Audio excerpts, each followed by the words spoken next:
Yo, this hot, this the spot, there it is, pod.com. We're interviewing the best comedians, so tune in quick and get your ears receiving them. We talking about life and life to stream right to you, from the microphone right to your home, dude. Side note, this might get embarrassing, but no, don't sweat, yo, cause there it is.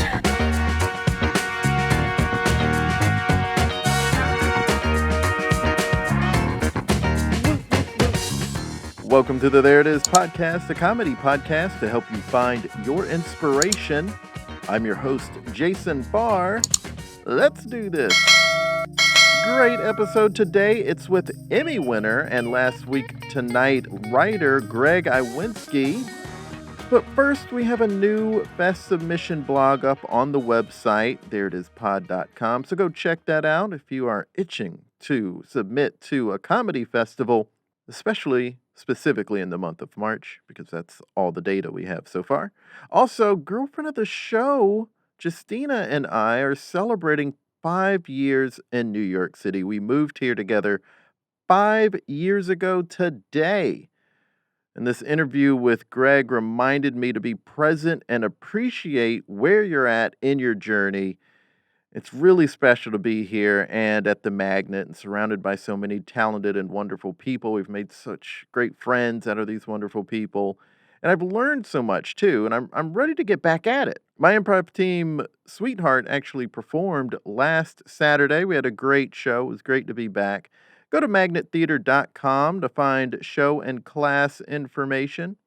Speaking of a fun time, did you see Conan on SNL? Oh gosh, what a damn delight that was, seeing him on SNL again. Go check that out. I'm pushing you to my website for this podcast and to the Magnet Theater website and also to SNL. Please go check that out.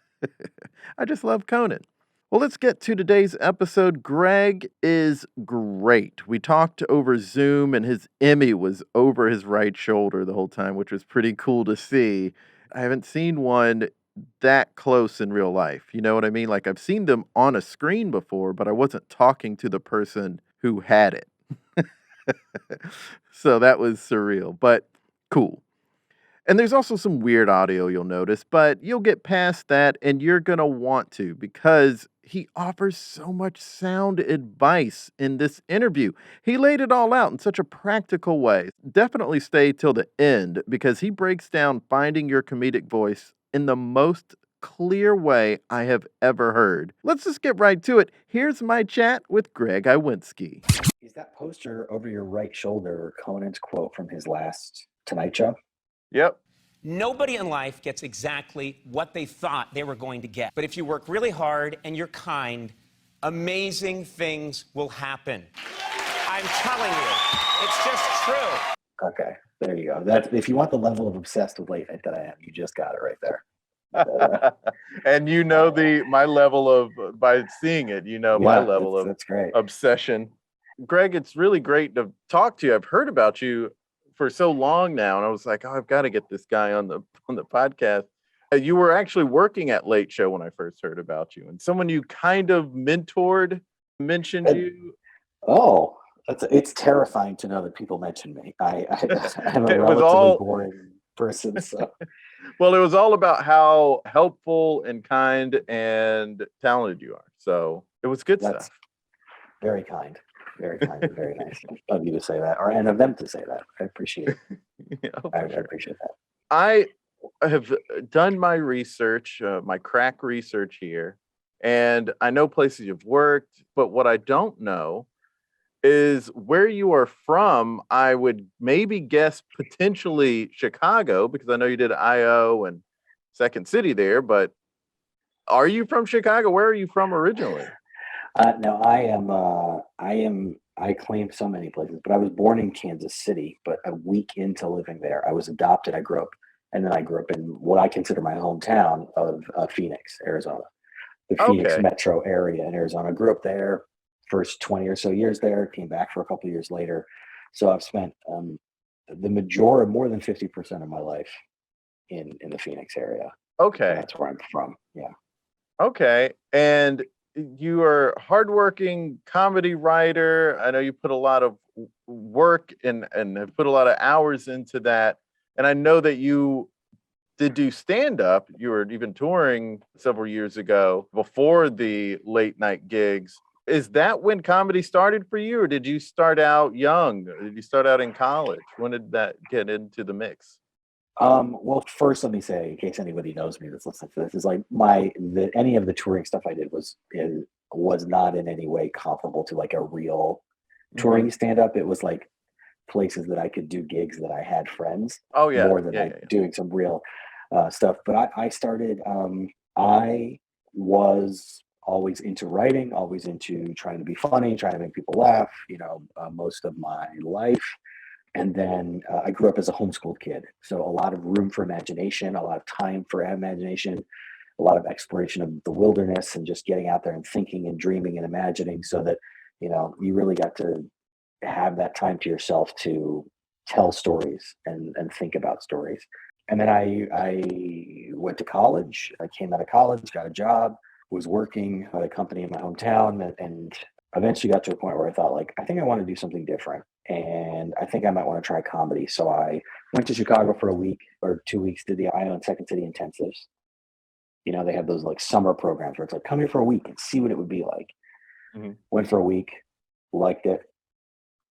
And then the next spring I moved. So it's spring of 2011.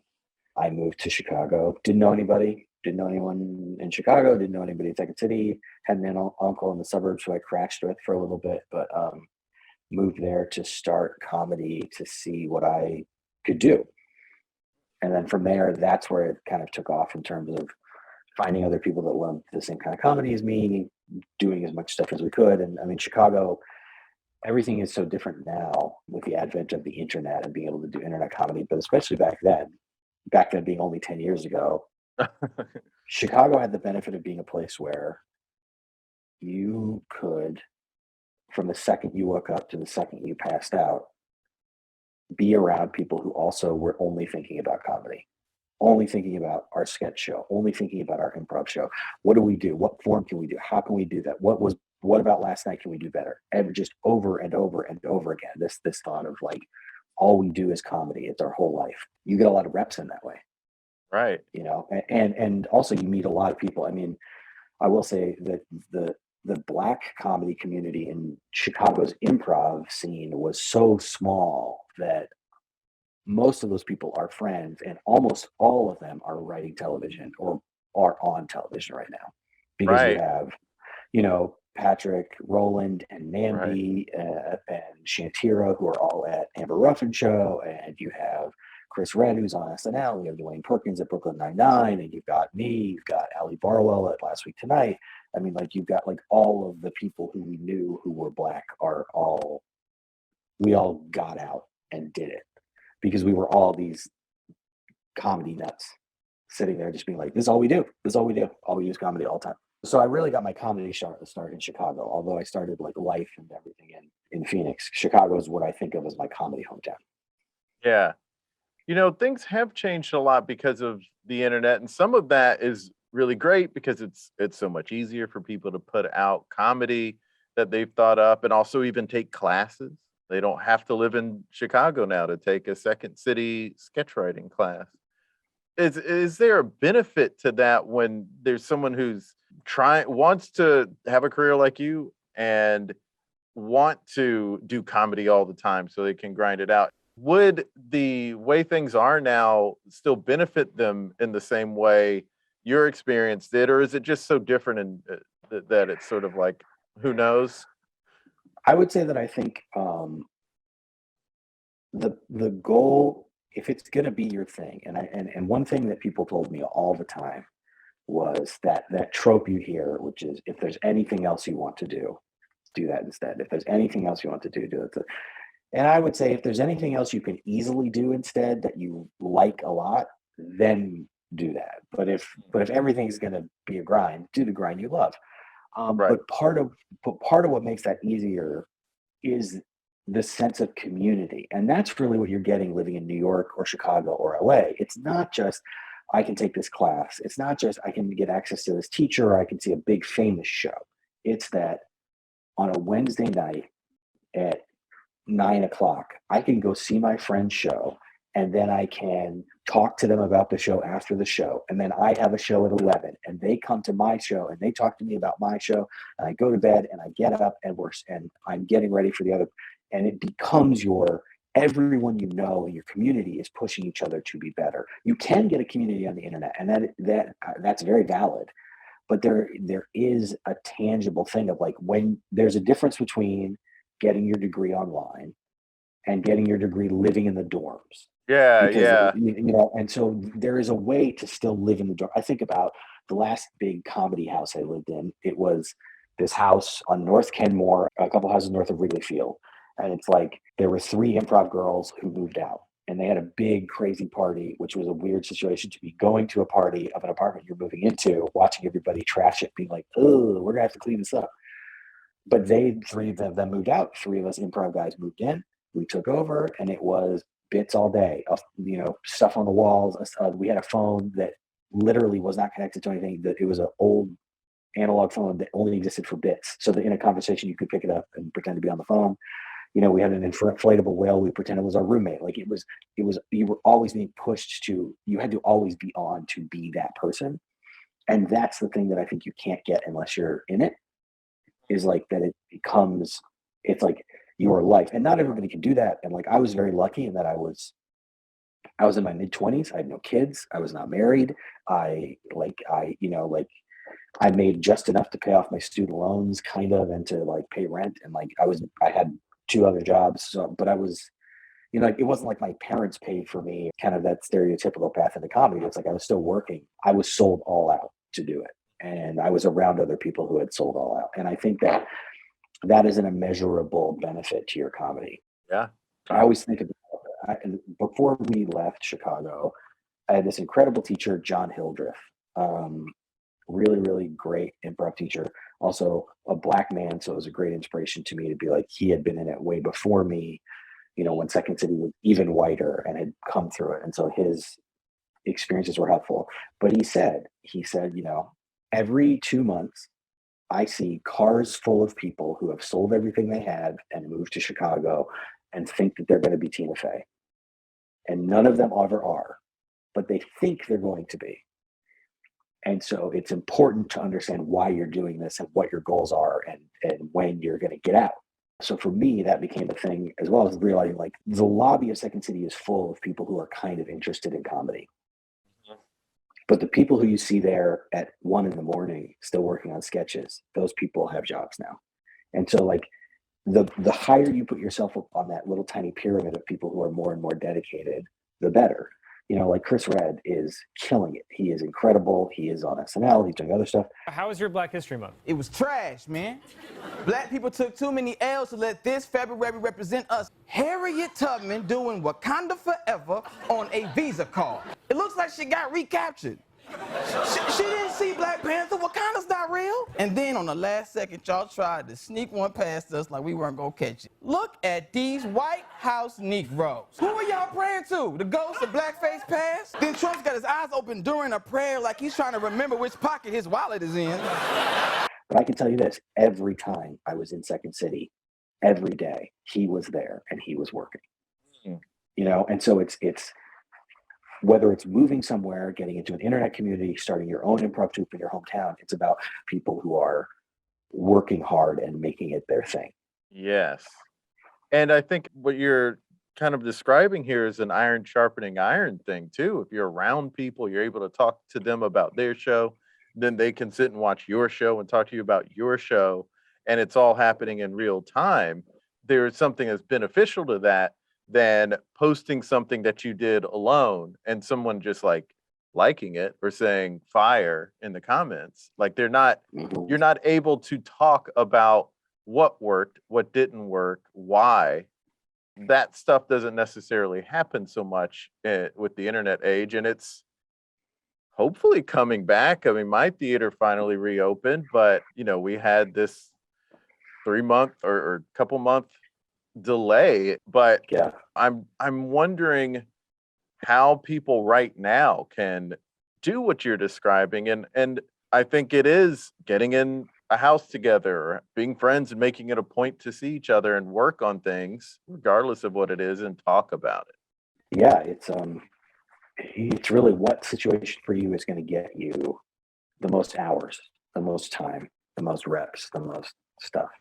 Because it's easy, especially online. There's a lot of affirmation, there's a lot of support, there's a lot of those things. But that is never the same as sitting down and like writing 3 sketches. It's never the same as sitting down and writing out mono jokes. It's the stuff that it sounds very. I always compare late night writing to the NBA, but it's like nobody sees you in the gym. Nobody sees you writing 50 monologue jokes a week so that your packet is ready, or so that you are sharp on writing them. Those are the parts where having people that push you on that in your real life, not just on your phone, is incredibly helpful. I want to hear more about this comparison to the NBA. I don't know if it's because I'm one of the few Black late night writers, or because I just am just obsessed with basketball. But I think about it in this way that like late night TV is a tiny group of people on a select number of teams doing something that's very, very high profile. Obviously, way more people watch the NBA than watch late night, so I'm not comparing it in that level of popularity. But it's like you can win a championship, you can get an Emmy, like you can, you can get personal accolades, and you're on contracts with different teams, and you're switching teams when you're a free agent, and they run different offenses. So like, yes, it's all the same kind of comedy, but some people are playing pick and roll, some people are playing like swinging it for 3, so you're adjusting to different styles. Sometimes you get brought in on a short-term contract to just be like that dude on a 10-day to just get a job done. Sometimes you're the star of the team. You have to learn team chemistry and room chemistry, and work with people who are very different or might be coming in and out. Like you have coaches and GMs who have different goals for you. All of that to me relates to basketball in the same way that it's like, there are people who are in it who are really, really talented and can coast on talent. And there's people who have to grind it out all the time, and people all the way in between. But it is to me, incredibly similar to the league in that, and as I was adjusting to working in it, it was very grounding for me personally to keep relating it to that. So I had some way of understanding the experience I was going through. Oh, it's a really apropos description, quite frankly. I know Lorne Michaels has referred to people talking about SNL the way people talk about sports, and it makes a lot of sense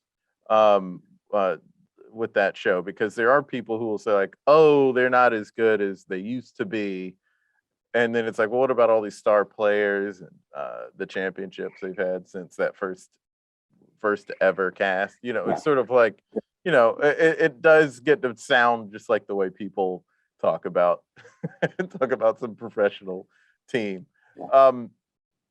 You mentioned there also about like the difference in how someone runs an offense, and you have to have seen a difference going from Late Show to Last Week Tonight, because they both might have a lot of political material or political comedy. One is nightly and the other is weekly and seasonal at that.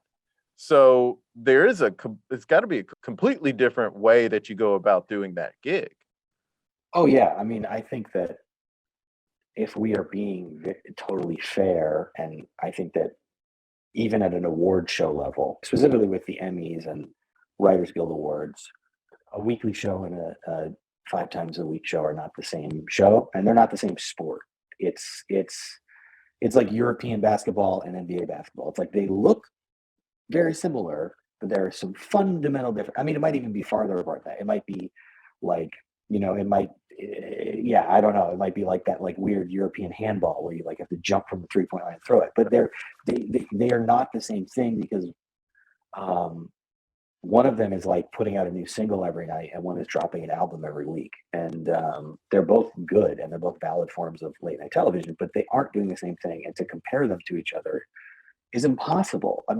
You're at any of those late shows, you're doing over 250 episodes a year. So the number of minutes of TV you're producing, over 250 hours of TV a year, But if you have a show that does 30 half hours a year, I mean, it's such a small amount of TV. It's like how British TV shows. It's like, wow, the original Office was so good, and you're like, yeah, it was a half a season of TV. It didn't even have time to get bad. So how can you compare that to a show that has to do 26 a year for 5 years? So right, I don't that's think they're exactly what I've the said. same. Yeah, they're not the same art form at all. yeah. Oh, that's interesting. Is there a difference in how many are on the writing staff? Are you able to say? I would say most staffs across the board are in the 10 to 14 range. Both daily and weekly are both around that range. That just kind of becomes a writer's room where you have enough writers to do everything you need to do. Mm-hmm. I think some of the shows are smaller, maybe you can get down to 8 or something like that. But yeah, it's generally, you don't see more than 14 unless you're like at SNL, was kind of a big free radical on that chart because they have 20. Yeah. They're doing something very different. So of course, yeah. Like, talk about a different sport and different art form there, because it's an hour and a half a week, but for 3 weeks and then off for a couple of weeks and however many a year. But gosh, that's it's so many moving parts that there have to be so many people there on the production and writing sides of things. Wild. It's very, I think there's nothing like it, and that's why people love watching it, because it's unique. Yeah, for sure. Yeah. Also, when it comes to differences, and I don't know how much of this you can mention, but for a show like Late Show, my understanding is the shows will hire monologue writers, and then there are other writers, but it's always been sort of not mysterious, but just sort of unclear what the other writers specifically do. Or are there different departments, or is it just different from show to show? What happens with all these shows is that, like, if you're obsessed with finding out who's writing and who's on the writing staff, and then like awards come out or credits come out and you're like, well, there's 6 extra writers, who are these people? It's that a script is not finished by the staff writers. It has to go to a head writer or a supervising writer, and maybe a showrunner, and then the host, and all these people who they're also helping to rewrite it as it moves up the chain. So they all are listed as writers because they're doing writing. So the staff list is one list, but then as it goes up, there's so many other people helping to polish it and to write their own pieces, that you end up with a list that's a little bit bigger. So there isn't like a desk piece writer. There's just the writing staff, and everyone's kind of contributing to that. Yeah, and I think every show is different, because at Seth, and this is not talking out of school, I mean, Sal's made this very public, but like at Seth, A Closer Look is written by Sal Gentile, who is he's a great guy, but like he's the guy who does Closer Looks. Okay, cool. That's like, there's articles where he talks about doing that, but that's not in other shows. No, I mean, some shows have a bucket of staff writers across the board who write everything that's needed to be written. And some shows have a sketch team and a monologue team, and they'll split those two up, or they have like a cold open team and a monologue team. So each show is kind of different based off what they need. And some are hiring you to do a specific thing.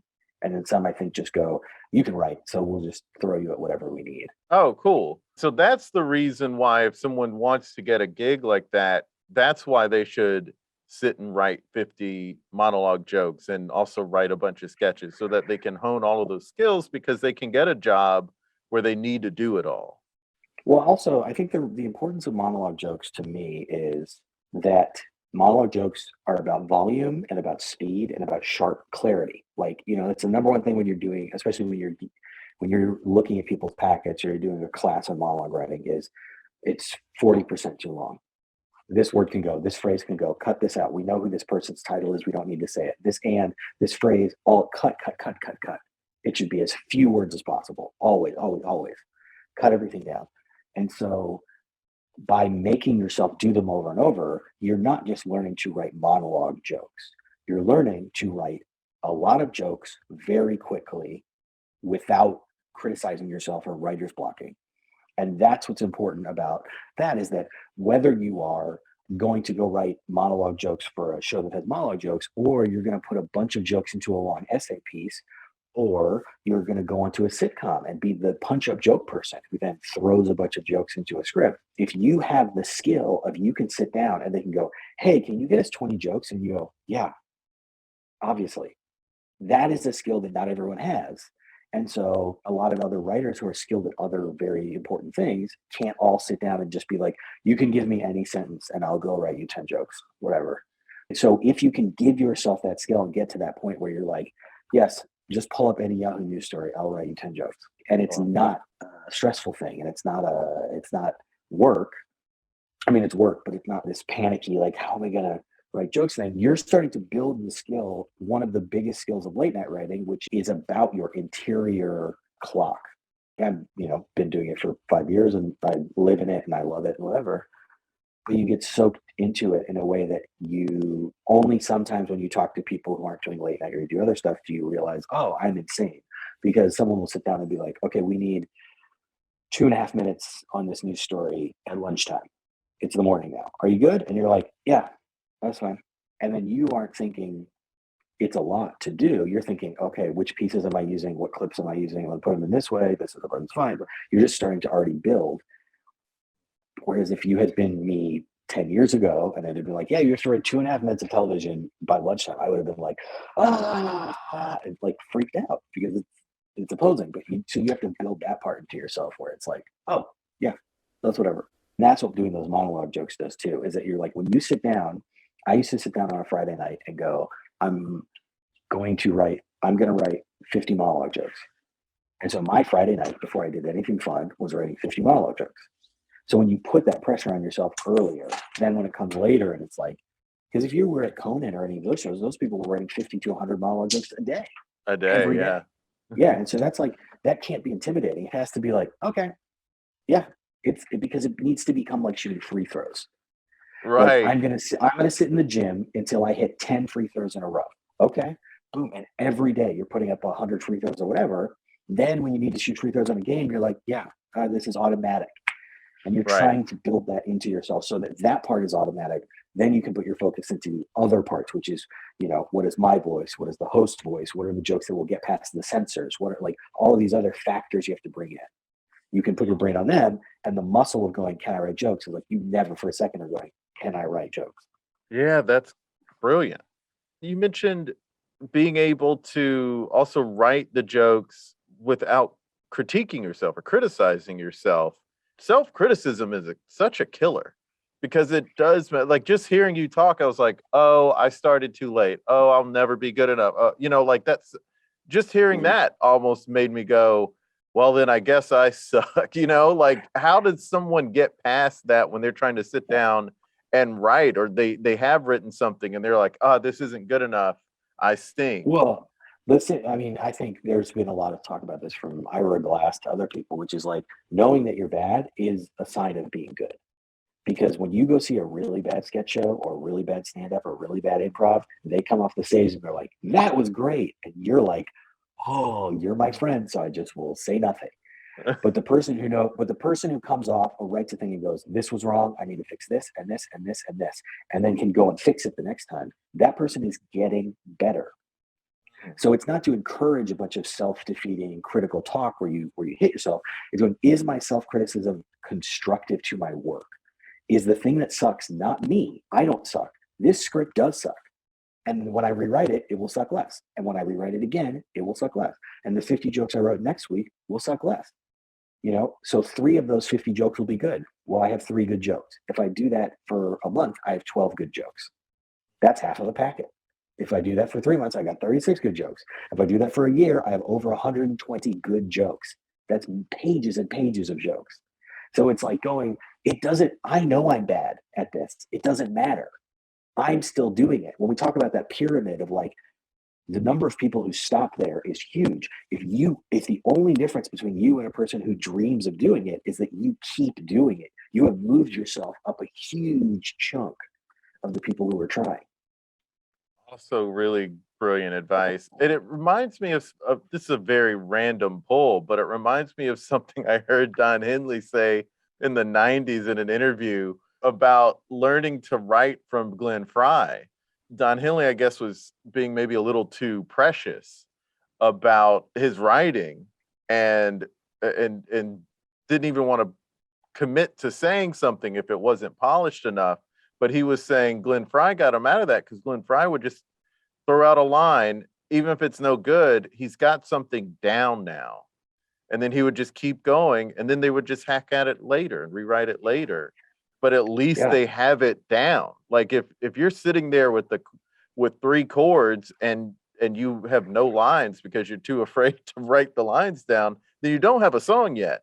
But if you at least say like, okay, here's a verse, here's a chorus, here's another verse, and I already have the chorus, and you're like, well, all the lyrics suck. It's like, yeah, but I have the structure. Exactly, because you think of when people talk about writing pilots all the time, it's, well, I don't have a pilot yet. It has no.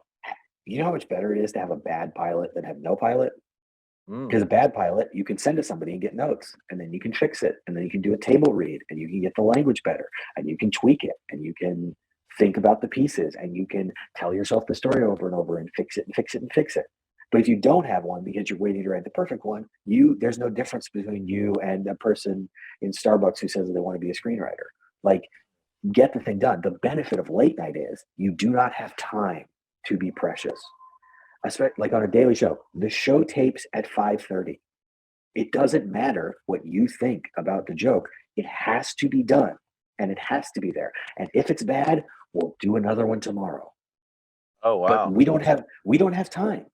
You want to put the best show out, and you want to put up something you're proud of. Obviously, you're not just throwing out jokes you don't think are good, but there's a point where Lauren, it doesn't go on because it's ready. It goes on because it's 11:30 on Saturday night, right? Yeah, but that's true with late night, where you're like, there is a pencils down moment, and the goal is you will never feel like it's good enough. If it doesn't matter how much time you have, you can keep tweaking, keep punching up, keep getting alts, you can keep doing that. It's not just being precious about what gets cut, because 90% of what you write as a late night writer gets thrown in the trash, and you have to just be absolutely fine with that. It's also being fine with, you're going to run out of time, and you're going to go, okay, we're out of time. Here you go. And that's it's the thing I love about late night, is that it is impossible to be precious. You have to just go, yeah, fine, boom. I wrote a really good sketch. This is hypothetical. I wrote a really good sketch that I believed in, that we thought were good, blah, blah, blah. There was a costume came in late. We couldn't do it. It got cut. It never happened. Boom. Oh, well, tomorrow I'll write something else. Tomorrow I'll do something else. Like, you just have to be able to move yourself on, as opposed to if you're writing a movie or something where you have all this time to worry about it. Interesting. So writing monologue jokes as a practice, as a skill honing practice, is also good in regard to that, because you don't have the time to hone it on the day that you're working. You have to already be able to get the idea out quickly. Yeah, and you're still, and that's not to say that you're not punching something up or going through it. I mean, you're getting a draft down, and then whether it's a monologue chunk, or it's a larger piece, or it's a monologue joke, you're getting it down, and then you're going, okay, I'm going to say it out loud. I'm going to see what the mouthfeel is. Does it sound like the host would say it? Is the vocabulary right? Is the pacing right? Do I need to flip words around so something's fine? Like, you're still going back and refining it, but you're also doing it knowing it's like, well, I have 2 hours, like, so. You don't have time to really second guess yourself. You have to trust your instincts and put out the best stuff that you can. This is the most fun I've heard someone describe this process, because sometimes I've seen, as we've established, I'm a comedy nerd, and I've seen a Paley Center interview with late night writers when they looked miserable talking about comedy. And talking about writing for a late night show and how much work it is and how hard it is. They don't make it sound like it's fun, but you make it sound like, oh yes, it's the same stuff that I've heard other writers say, but at the same time you're saying, and that's what's fun about it. That's what's exciting. Yeah. I would say that, one, they don't invite me to the Paley. I'm not a person going to Paley Center. They should. But I think all the time, I would like to host a late night show, a traditional late night show. It's a goal that I've explicitly had out loud my whole career. I want to do it. I think I can do it. I believe I can. I want to have a chance. But when I think about that, it's like, I want everyone in that room to be happy that they're coming to work, because we get to do something that's so stupid. And I think that's it's a benefit of a thing I learned at the Late Show, was the idea that stupid is a positive attribute. Like when a joke is so good that it's like, that is so like that it can be stupid in a good way. And the idea that I think that look, it is hard. And especially when you're doing like news stuff and all that, like it's hard and it does take a lot of work. It is incredibly stressful to put yourself on that clock, burns you out in a way that you don't you're doing it. And then you get, at the end of the day, you're like, oh no, my brain, I've been holding the gas pedal down on my brain all day. Now I just have to sit. So like, there obviously are costs and it takes work and it's hard and the hours can be crazy. And, like it is a taxing, hard, quote unquote, creative job. But the thing that I try to never lose sight of is like, I'm getting paid to write silly things for a silly man to say on a TV box. And at the end of the day, I get to turn on my TV and go, that guy said a thing that I said he should say. And that's so cool. And like, I think part of it is that there are, this is a vague generalization, but they talk about, in the old SNL days, the Harvard guys, the Chicago guys, which is real, but it's really a mask for, are you an upper class person who comes from status and wealth? And the reason you're a writer is that you were so rich and safe and successful that your rich parents got you into a nice college where you studied writing because that was the thing to do. And then you got an internship and you fell into writing because it was a fun, humorous thing to do. Or are you like a scrappy blue collar drunk idiot who's a comedian? And because you're a good comedian, you can write comedy. And both of those schools have generated incredibly talented comedians, but I gravitated to the trashy blue collar dirtbag one. Mm-hmm. Where you find many more people of color than the status one for some reason. Oh, I wonder why. Yeah, I don't know. But that's where I come from. And in that, I think there is a gratitude in that you don't find in all late night writers, but a gratitude in like, can you believe we made it and we get to do this? We get to write dumb jokes because they're not doing anything. Like I wrote, how many Trump jokes I've written? They didn't do anything. He's still around. He's still alive. Like he didn't lose in 2016. Like it doesn't do anything. I can't turn to my kids and be like, I brought down a tyrant. Like I didn't. I made a bunch of jokes about his dumpy butt. Like, and that was whatever. It gave catharsis to people watching. And that's one of the things, and I've said this before, but people were saying, oh, if Jon Stewart hadn't left The Daily Show, Hillary would have won. And I always say Jon Stewart was hosting The Daily Show when W. Bush won twice. Yeah, I mean, and if you ask John or you ask Stephen or you ask these people, none of them are saying if I was on TV. Exactly. And it's this thing of like Charlie Chaplin was parodying Hitler. It didn't stop anything, right? Like comedy, and that's what there's this mistake with political comedy that has been really embraced by boomers, which is this belief that it's activism. If I sit at home in my suburban house where I only know white people, but I'm a very proud in this house we believe, in my front yard sign, white liberal. If I share a video of someone saying Trump sucks, then I've done something. I've made a difference. When in reality, it's like, it's not supposed to be that. It's supposed to be catharsis. Because let's take it even out of this political area. Why is late night on right after the news? Because what happens is the news is scary. And then a TV man comes on and he goes, it's not that scary. It's kind of silly. And then you can go to sleep nicely instead of being scared by the news. That is at its core why this genre of television exists. And so it's not about feeling like you're somehow changing the news. It's letting you cope with it. That's a very good distinction. I would say I think it's more than boomers who have taken that. Yes. I would say on Twitter, that is who you see as the overwhelming response, are a lot of accounts of like people, but even there, I feel like I see a lot of millennials kind of push the punch up, not down, so there can be an impact. And I always say, I don't know that it's really going to have that impact because I've never seen that impact, Yeah. I think that was something that we got very, like there's frustration at some level among late night writers who want to make a difference. There was an episode even of Last Week Tonight where we broke from the form of just talking about the news and talked about giving Black people a moment of joy and relief, talked about silly things. But that piece ended with John saying, go in the streets and protest. If you've watched the news at all this week, you are probably exhausted. Black people in America definitely are. The black writers on this staff set up an out-of-office reply that just says, nah. So given all of that, we thought tonight we would try and break our part in this cycle. And we've decided to give anyone who needs it a chance to regroup. We're going to hopefully provide some tiny pieces of stupid, silly joy before we all plunge back into the fight. Our first story tonight concerns a giant bunny, specifically one that's gone missing. As the world's longest bunny, his owner is desperate to find him. That's right, America. Big Rabbit got taken like in Taken. Look at that long lad. White America have to stop talking about fundamental change in policing and actually make it happen. Put on your shoes, leave the house, march in the streets, and demand a better country. Because that's the thing that's actually going to make a change, not watching the show, not retweeting any late night show, not doing any of that. Like, none of that is going to make a difference. It's there to make you feel better. And it's good and okay. There's TV designed to make you feel better. Right. But feeling better and changing anything are not the same.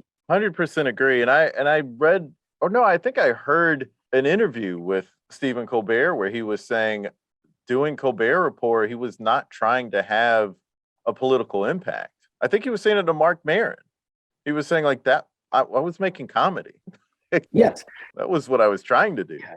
I think people have moved in the same way that a lot of journalists have kind of made money off of moving from being reporters, objective reporters, to becoming crusaders.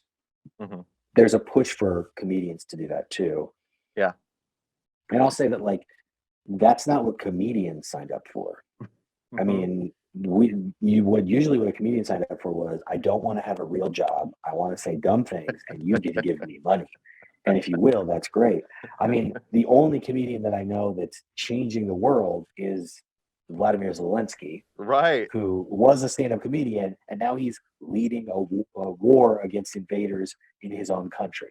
Yeah. That's a comedian who's changing the world and doing something. Absolutely. We are not doing that. Yeah, right.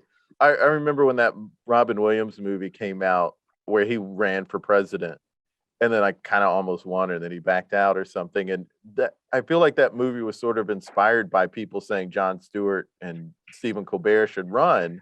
Yeah. And the end was sort of like, yeah, no, that shouldn't happen. Right. But then someone did it in Ukraine, and it's inspiring, not from a comedian making a difference, but just a person saying, I'm going to make a difference because I see something wrong here, and I want to actually do something. Yes. That's my heart goes out to all of them. Yes. And that's, for me, that's where I think about, I love late night television. I'm obsessed with it. But in thinking about what it's for and what it can do, it's that at its core, it provides catharsis. Right. And the question is, who is it providing that to, and about what? And so, you know, and so, like, sometimes that's all of America is scared, or these people are, or we're scared by this thing, or what's freaking us out, or those things. I grew up in an era of late night where it was much less pointed at current events and more just like a systemic, kind of like grander fears, like we were talking about with like the blue collar, white collar thing, like the Letterman stuff is so clearly like, I'm a dork from Indiana and the big wigs at NBC are coming for me, and those kinds of societal fears and things of like, they don't want me to have a show, and they think that, you know, they're kicking us off and we're the weirdos in the corner, and like those things, which are also big societal things. So I think you're always helping somebody feel seen and be able to laugh and not be scared. But it's just each show is deciding, what is that thing going to be? I mean, even if we talk about like there's not much conservative comedy, but talk about Gutfeld. He has a late night show. A lot of people watch it. But the thing is they are scared that these non-factual, mythical liberals are going to come make their kids be trans and like make America socialist, and they have to all kiss AOC or some, like, you know, whatever they're all afraid of. But like, they're afraid, and he's letting them laugh at a thing they're afraid of. And that's so it doesn't matter what side or anywhere it is. That's really what we're trying to do. Yeah, it's an interesting place we're in now, because you mentioned Gutfeld, and it's like this little clips I've seen. I'm like, but that's not funny.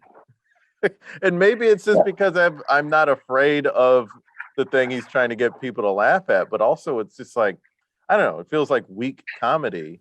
Yeah, well, also he has two staffs of writers who he has alternate part-time days, so they don't have to go guild and he doesn't have to pay them actual comedy writer rates. So I think his talent pool is maybe a little bit smaller than an average late night show, not only because people would find it morally reprehensible, but also he has to find people who are willing to get paid half time to write those jokes.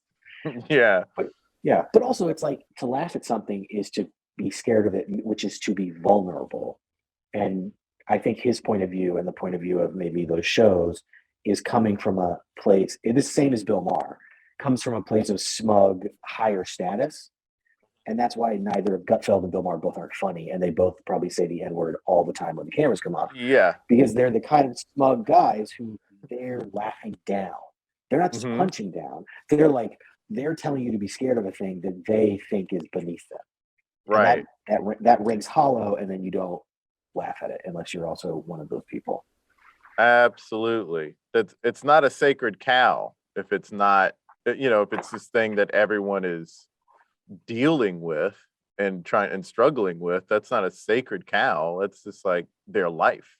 Yeah. It's not an authority figure that they can point up to and say, like, you suck. It's their everyday life. Yeah. Yeah. Somewhat shifting gears here. What is one of the most fun experiences that you can remember working on one of the shows? Like, what's something that sticks out? Oh man, there were a lot. I mean, that's one of the benefits of Late Show and of all those 5 night a week shows is you get to do so many different things every day. But I would say, yeah, there were a lot of fun guest things, like having somebody come in who's very famous and then having them say 1 or 2 of your jokes always feels really good. Like you're like, yeah, he said my joke. That's cool. But I think the live shows, doing live television is incredible. We at Late Show, we did live State of the Union, live election nights, live debates. And I love making TV, but there's something so different about sitting in a room, all watching the news happen, writing about it. So you have even less time, right, to be precious. Like it's like it's like we're going right now. So in your head, you have to filter even more because you're like, my first draft has to really be a third draft in my head. Like you're like, I gotta only throw out the good ones. But when you're all sitting there and then you're sitting there with like a host who's in hair and makeup and he's like, okay, see ya. And he walks down and a minute and a half later, you're like, he's on TV. He's on like regular TV, not even the studio monitor. He's on the news ended and then the TV came on and that's where we are. And so it was wild because like I lived close to the studio at that point too. So there were some live shows where we would write the monologue, news ends at 11:30. The show comes on, I watch the monologue, I walk home, I get home before the show's over, and I watch the end of the show at my house. And I'm like, I just made that thing that's on TV. I just worked. At the end of that, my name is going to be on the end. We made that. We just all made that thing. We all made a show, and now the show's on the TV. And that, like, I think that is the part that I hope never gets old for people. But for me, live television it is like, I don't do drugs, but like, it's like cocaine. It's like, I imagine how cocaine is because you're just like, because you have no time, no room for error, no anything. And then you make it. And then you're like, the show's happening live. So you're like, if he messes up, he just messes up. And so you're just like watching it like, and then when it works, you're just like, we did it. Whoa. Like you feel like you tricked people. You're just like, we make TV out of nothing. We just made this. We just made it right now. We didn't have any prep time, and that feels so good. But also, you go home and you're like, I'm gonna sleep for 12 hours now. So it's like, for sure, yeah. So it's an exciting. But that's the thing that it's like, oh, it's so fun. I mean, I was not doing it every week like SNL. We were doing it a couple times a year. But yeah, live shows they're a thrill. It's so fun because it's even more immediate gratification. Is it as tiring working on a show? Like you were mentioning the differences between Late Show and Last Week Tonight being so different that it's not even the same art form. So do you get more time to sleep? like do you even get more time to hone at Last Week Tonight than you did at Late Show? Yeah, I think any show that is that fewer episodes, like everything will have a little more time to polish and work on, But I think that in both, there's kind of a thing that coming into late night you don't realize, which is like there are 2 modes. One mode is we need this from you right now. You got to go write it right now. And then you're like, okay, here I go. And then there's like you going, what am I doing? Do they need me to do? I've been sitting at my desk for an hour. Nothing's happening. We're all just kind of like throwing a basketball around. Like, should we be doing something? And other things are happening because a TV show isn't just about the writers and it isn't just about you. There's many moving parts. So when some other things are happening, you get to a point where it's like, yeah, we need you guys to just sit and be quiet for 2 hours. And you're like, oh, I feel like I should be doing something. There's nothing to do. I don't know. And so like, you get creative. You kind of, maybe you write your own monologue chunk to throw there, or come up with a sketch idea, or you think about how to like do something else, and you try to be contributive and creative. But with all shows, so I think with both shows and both pacings, you're still in a situation where there are moments that are grueling and there are moments that are like, okay, I guess I'm here. I'm here if you need me. It's like this. It's not in any way as important, but it's like an army medic. When they need you, they really need you. When they don't need you, you're just waiting around until they need you. And not every show is like that. And not every, because I think there are some traditional monologue shows where it's more like you're writing monologue jokes all day, they're done, you're doing a rehearsal, you're done. But I think more of the chunk shows and the ones with longer scripts, the ones that are more changing to match the news, you're just kind of like, okay. Interesting. Well, you work hard, you do the work, and that's why you got 2 Emmys. Oh, I have 2. No, I have 2 nominations, but I only have 1. You have 1 Emmy, but 2 nominations. Okay. This is it. Oh, I've seen it. Oh yeah, it's way heavier than you think. I wanted one for a long time because so few Black people have them. Mm-hmm. It's like I think it's like 12 people, 14 people, because it's like Flip Wilson, Wanda Sykes, Chris Rock, Trayvon Free, Kevin Avery, Ashley Nicole Black, Ali Barthwell, me. I'm sure I'm forgetting a friend of mine or something, but it's very small. It's a very. Did you small say list. Larry Wilmore? You may have said Larry Wilmore. He's on there. Yes, he was with. Yeah, so Chris Rock. So it's like it's small. It's like there have been more Bachelorette contestants than right, for sure. Black people write on late night shows. So that winning Emmys for late night shows. So winning it meant a lot to me. I was very happy to do it. I'm very proud of it. I'm gonna use it for all the leverage I can. But yeah, it's when it got here, it was much heavier than I thought. So I carried around all that. I hurt my back because I have the body of a comedy writer. So So you were a nominee for Late Show, a winner for last week tonight. And that was the last Emmys. Yes. When Conan ran on stage. Yes. Well, he ran on stage with Late Show, but he got acknowledged by John Oliver.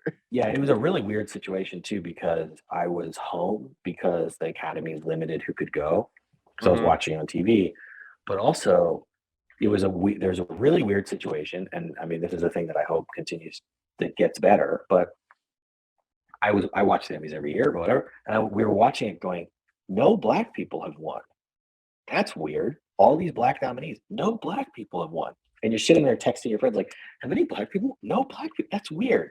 And then the first 2 Black people to win are me and Allie.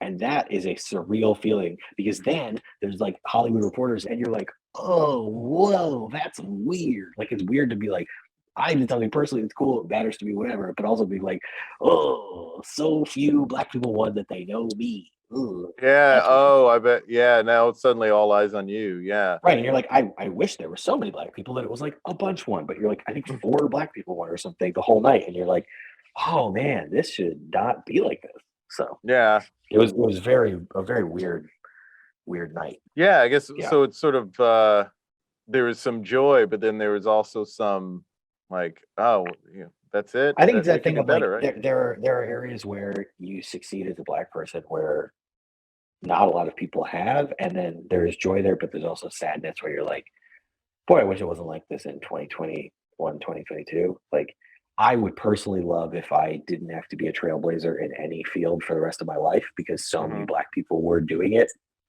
I would hate for my kid to have to be the first Black anything.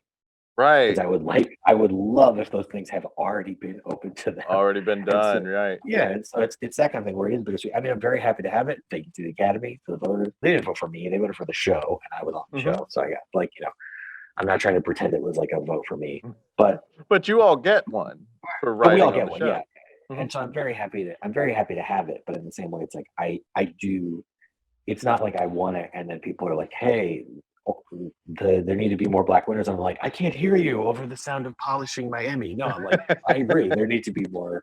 There need to be more Black winners. For sure. I'm still going to mention in the bio Emmy Award winner. Yes, I am an Emmy Award winner. I will put that in I'm my still- bio for the rest of my life. On my grave, it's going to be like Emmy Award winner, also dad and husband. Great. You might be my first interview of an Emmy Award winner post winning an Emmy. Oh, I believe you might well, be. I tell you what, it is everything it's cracked up to be. It's a big shiny trophy that you look at and you go, I can't believe I have one of those. So That's dope. yeah, it's very weird. It's I believe very strongly in enjoying the successes you have, because you have no idea what's guaranteed in your career or life or whatever. So like, enjoy the things you have, in the same way that it's like, let's say you're not hired on a late night show, but you get a show at a theater that people love going to. That is a success. Like, it's all this those successes that happen where it's like, enjoy it while you're doing it. And then it's not dependent on what happened. That's great advice, because a lot of people do have their eye for, like you were mentioning earlier, every 2 months someone comes in and they hope they're going to be the next Tina Fey. There are a lot of great successes between where they are in that lobby and Tina Fey. Yeah. There is legit work. You're taking care of yourself. You're sending your kids to college, sort of success in between that lobby and Tina Fey. And I wish people talked about that more. You just can't make your happiness contingent on someone else's decision. Right. Because ultimately someone else has to decide to hire you. Someone else has to decide, like, are you doing it and you have fun doing it and you like it? In the same way that, let's go back to basketball. Do you love playing basketball? So you want to play in the NBA, but you love playing basketball, and you're going to play basketball all the time. Like, you look at the guys who are in it, when they're not in the season, they're still playing. They love doing it. And I think it's not if you can do anything else, do it. Like the advice we've already talked about. It's, do you love it so much you do it outside of this path, outside whatever. If you had a great job doing something like teaching, like math, would you still go out 2 nights a week and do improv and do sketch or whatever because you love it? Because if you do, then do it. But you got to love it the whole way, because the industry is not fair or nice or whatever. So you just got to love doing it. That's so true. And, people who go into the entertainment industry, they always have the story of someone who told them it's hard. It's a tough job. It's like, anything is hard if you want to be successful at it and make a good living. So that's not really the hang up. The hang up is, do you have a capacity to work hard at this specific thing? Because if you don't, then it's not going to work. And it's easier to work hard on something that you enjoy doing. Yeah, absolutely. Well, I could talk to you forever. I'd love to, but it is the end. We should create something together. And I'm wondering, what is a good, if maybe there's a way to walk someone through how to hone their skills. I know you mentioned writing sketches, writing monologue jokes. What sort of things can someone do, maybe even daily, so that they can continue to hone that? I would say that one thing that goes outside of maybe the technical skills of writing, rewriting, getting shorter, is that even if whether you're writing for a host or you're writing for yourself, you need to know your voice. And there are some very clear, obvious things that we talk about with voice that are important, which are like, where do you come from? What do you believe? Who are you? And so, like, especially for people of color, LGBTQ people, like anybody outside of a normal white guy, quote unquote, like, that's your POV. There's a lot of POV. But more than that, if comedy is the language you speak, it's knowing what your comedic voice is. And I would say that's not done through going through classes or taking a quiz or anything. It's going through life, and both the things that happen in real life and that happen in comedy, you going, that thing tickled me. That thing really stuck with me. And then using your comedy brain that you have because you love comedy to go, what is it about that I love? What is it about that that's similar with these two other? So I'm going to lay these things out that I like. What is the same about them? Like, what is the silly thing? Is it like somebody acting weird in a normal situation? Like, you think about Tim Robinson, and I think You Should Leave. That's a very specific voice, and he knows it, and he does it. Have you been the victim of unfair treatment by a business or a corporation? Has this ever happened to you?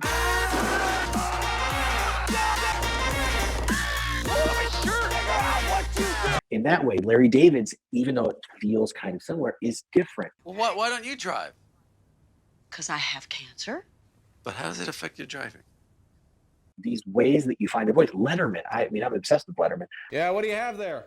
Pizza. Can you take the pepperoni off the pizza and leave it on the sidewalk? Bird. What kind of bird is it? It's a parakeet. What's his name? Let me see the bird. Hold the bird up. You can. It's in a box. Oh, you've got Birdie in a box? In a box. You bastard. Are you the singing telegram guy? That's correct. I've been drinking for the last 72 hours. If you want to come up here and sing your little nursery rhyme, that's fine. I can't be responsible. All right, buddy, I'm out of here. But if you look at Letterman sitting and going like, what is it that he's doing? What is it that I love about that? What do I want to emulate in that? Because that's going to be the extra thing. When you sit down and write a sketch, and all of us sit down and go, I'm going to write a sketch about a weird airplane interaction in first class. And we all write something, and it all has good jokes. All of them have good jokes. All of them have fun characters, all of them, whatever. The thing that will make your packet stand out, that will make you be different, that will make us hire you, is that your voice is in that. And I read it, or somebody reads it and goes, whoa, I know that person now. I see what their vibe is. I see what they think is funny. I can get their voice.